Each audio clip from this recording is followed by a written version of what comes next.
धर्मवीर भाऊराव पाटील वाशी इथे सिनेटचं एक सेंटर होतं जिथे 200 मतदान होतं. या सेंटरवरती सकाळपासून उबाटा गटाचा जो पोलिंग एजंट होता हा फेक बसला होता. त्याचा आयडी कार्ड एका वेगळ्या नावाने एका वेगळ्या फोटोने आणि माणूस हा वेगळाच बसलेला होता. आयडी कार्ड लपून बसलेला होता. या प्रसंगी आपला पोलिंग एबीव्हीपीचा पोलिंग एजंटला जेव्हा कळालं त्याने जेव्हा त्याला विचारलं तुझं नाव काय त्यावेळी त्याने पळ काढला इथून आणि तो अजूनही तो सापडत नाही. यावरून आपल्याला क्लिअरली लक्षात येतंय की उबाटा गटाची जी बोगसगिरी आहे या आधी सुद्धा त्यांनी अशीच बोगस नोंदणी मागच्या सिनेटला केली होती. ती नोंदणी त्यांची बाद झाली होती.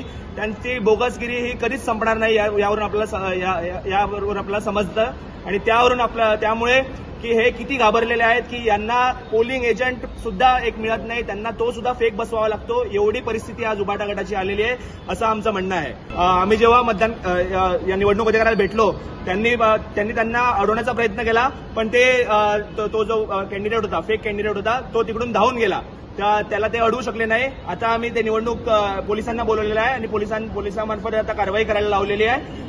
निवडणूक आपण थोडा वेळ थांबवायला सांगितलेली आहे आणि जोपर्यंत तो माणूस इथे येत नाही तोपर्यंत आपण हे निवडणूक होऊ देणार नाही.